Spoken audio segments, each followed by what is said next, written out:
Did you see it when Zoro was fighting that what's that anglerfish? Y'all know the anglerfish, those fish that be in like deep dark water and they got the little light on their heads. Did y'all see that?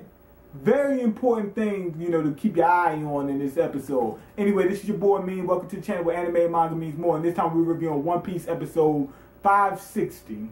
Now, this episode is going to be easy to go through. I mean, because, you know, just a couple sequences that happened. First off, what you call him, Hody, he stuck that Triton all up in Vanderdecken's gut. I mean, Vanderdecken was messed up. But at the same time, he managed to get the drop on Hody by getting, you know, touching him with his left hand. Now he can target him with his fruit. He threw the John at him, the axe. And, well, not at him, but he threw it the other opposite way, but it's going to go to him because of his fruit. But Hody managed to bite. He bit the mess out of Deccan's leg and ducks before the axe gets to him, and the axe cuts cuts Deccan all up. Now Deccan, he was fighting. He was trying to go hard, but remember Deccan's my man. He was kind of a cliche villain, but he was a good cliche villain. And he had these little like blades in his feet, like what Buggy got. Pretty much the same thing. But anyway, he gets cut up by his own thing, gets beat up by Hody, and now Hody said that he wanted to kill him so that his powers would be nullified. You know, his powers were leaving, and the Noah ship would head back towards Fishman Island and destroy it. And this is my thing. I don't know why. What's her name? Shirahoshi is just heading straight up. For what? Why don't you head towards one of the trees, you know, one of them big giant mangroves, and get close enough, let Noah get to it, and then dodge out the way so that it'll hit the tree, and then that would nullify the attack, right? That seems like it make more sense, but that's too much like right. But anyway, Hody, he says I'm gonna go ahead and fulfill one of your wishes. He said, I'm gonna take Shirahoshi out. He gets past Ryubashi, Manbashi, and something like that. He cuts through them, cuts them up, and he says, "Get out my way, human lovers." That's basically what he actually said. He said, "Get out my way, human lovers," and go straight for Shirahoshi. Grabs her all by her hair, start pulling her head back and everything. Start pulling her head back, and he goes to attack, right? But Luffy shows up, man.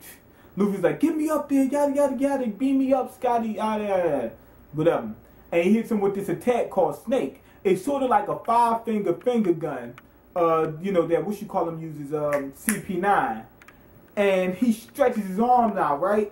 And as it stretches out, it like a snake, it starts wiggling and it makes it hard to anticipate and keep up with it. And Hody couldn't really keep up with it, and Luffy's fingers went right into Hody's chest. His fingers was just all up in his chest, and then he pulled his hand back. But his attack wasn't as effective as you know, normal, because he's in water, and the water, you know, makes them weak. Not only is he weak because he's just in water, because humans can't move around as fast in the water. He got the devil fruit, so he's like quadruple weaker. So anyway, that happens. But meanwhile, dig back on Fishman Island, man. What's his name? What's my man name? I like this guy, Wadasume. He's supposed to be fighting the Kraken. But what happens is he's so distraught and mad about what Deccan did, you know, just leaving him as a sacrifice, that he's up to crying and whatnot. Now this whole scene was funny. And what you call my man? What's his name? What's the dude name? Zio, the dude that looks like, what's his name? Zoidberg. Him. He's up there talking to him, and he says, "Oh, that's not what he really said. He said this. You just misunderstood him. You mistook him." And he's like, "Ain't that right?" And everybody around, they're like, "Yeah, yeah." And for some reason, it's like those guys, those fishermen, like sitting next to him. They're like the narrators of this fisherman arc. Because every time something happens, they're right there saying something, add some kind of commentary. So that was kind of funny. And he says, "No, he didn't say that. He said such and such." And then he actually believes him after a minute, and he gives him an energy steroid, or, you know, one of them raging roids or whatever. Throws in his mouth, right? And the people's like, that little pill ain't gonna work on his big, huge body, which makes sense because in real life, if you take a little small pill and give it to something huge, it's not gonna work because it needs to be proportionate to the person's body. He just gave him that energy store, and they said, "What the heck? It worked tremendously well. It worked like normal." So everybody was going crazy, and he beats the crack in one punch. Yeah, punches right through his, right through his chin. Yeah, right on the button, knocks him out, and he goes for Usopp and I think who was it? Chopper? Was it Usopp and Chopper? It was Usopp and I think Chopper. He goes to step on them. They get out the way. Now. He goes for Jinbei because they said, "Oh, Jinbei's with them," so he turns around to go for Jinbei, punches at him hard as he possibly could. Jinbei turns around like, "Who is this? This Joker?" Turns around, roundhouse kick, blocks it, destroys his hand. Like he got an imprint on his hand. They said, "How could somebody that small do something? Some damage to somebody this big?" Knocks him down. As he falls, the shockwave pushes Nami down. She's like, ah! Pushes her down. And Sanji's like, what? Nami fell. He's like, who did it? Who did it? Who did it? And he goes for Wada Sume, kicks his head in, busts him up. Everybody's like, oh, they're like, he could do damage to him too? Oh my God, how strong are these guys, right? Now, when Nami gets up, this kind of was like disturbing. Her breast was just like, I don't know. It seemed like they're too huge. They seem like I know you saying the guy saying that he go, what are you gay? Nah, but it just seemed like it's too huge. Y'all probably looking at me like I'm crazy, but they just seem like too huge. But anyway, he's getting ready to fight Wada Sume. Jinbei's going against him, but then we get to this one scene where what's the name? Hayazo, whatever the dude, the Swordsman, the Octomom, whatever. He's taking all these steroids and drinking at the same time. It's sort of like a Four Loko. The dude went crazy, and he starts slashing. He's sliding through his own crewmate, just sliding through him with it. He's got a big grin on his face, like, sliding through him, cutting them up. He just needed something to cut up. And I understand how I feel because, like, if I get a pair of scissors in my hand, I'm cutting a piece of paper, I just look for stuff to cut up. That shredder in the corner, I start throwing stuff in there. It just, I don't know. But anyway, that's how he got. He was just happy and he's cutting these people up. Now, he goes for Robin. No, I messed up.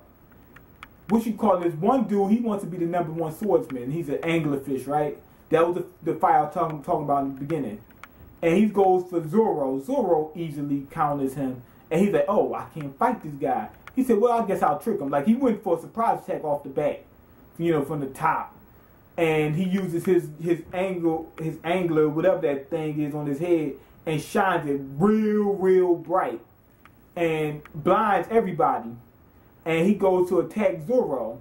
Zoro closes his eyes. And still chops through that guy's angler like it's nothing.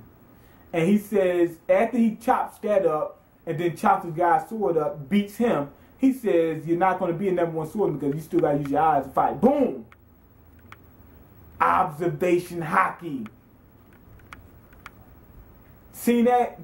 Observation Haki. Now, I think we got some hints of Sanji having Haki, who was it, like 3 or 4 episodes ago? Now it seems like, no, it might have been like 3 episodes ago. Now it seems like Zoro has it. Because he was able to predict, where the guy was, even with that light bright shining on him. So he did that, and that was it. Now, that dude with the Octomom, the Octo Swordsman, he's still cutting through people, and then he goes for Robin. What you call him, Zoro jumps in, saves her. He's like, can I have this dance? And he says, okay, well, this is going to be a nice warm-up before the new world. That's pretty much it for the episode. He just, he stops. What you call him now? Oh yeah, I forgot. When he was taking these steroids, he turned into. You know how Hody body changed and he got super strong. That's what happened to him. So he's a super strong version of his old self. White hair and all that kind of stuff, big muscles, and all that kind of stuff. And Zoro's getting ready to fight him. Now, the thing about this episode is we're finally getting into the climax. So we see these people finally teaming up. So we got the Zoro versus Hyozu, whatever, you know, Octo Swordsman. We got which is, you know, fitting because remember he went against Haki, you know, back in All On Park, so he already faced octopus already. Wait, is he an octopus or? Yeah, I think he's an octopus. So now he's facing another octopus. So it's kind of like starting all over thing. Then we got what's his name? My boy Wadasume going against Jinbei and Sanji. Luffy versus Zoro. Luffy versus Zoro. Luffy versus Holding, which we seen, which is kind of getting tiresome. I'm tired of seeing Holding get tossed around. But with Vander Decken getting ready to die, if he dies, what's going to happen is his power is going to fade out, and that Noah's going to head back to Fisherman Island. So everything's getting ready to go back, you know, it's getting ready to head into the climax. So we're finally going to get to the new world. So that's the good thing about this episode was the Zoro thing, which is a Haki reference. It looks like he got Haki just from that, because he closed out and he still could fight the guy, so he could sense where he was at. We got some, like I said, comedy was kind of funny with Wadasume and stuff like that. And we finally get into the climax. So this was a good episode overall. So we finally gonna get into the climax in the next episode, and that's what I'm waiting for. I want to see these fights. I want to see which called Usopp fight. That's the main person I want to see fight. I'm tired of seeing Luffy fight. I want to see Zoro's fight. Go ahead and leave your comment. Let me know what you think. Rate the video and subscribe and all that other good jazz. And I'm out. Peace.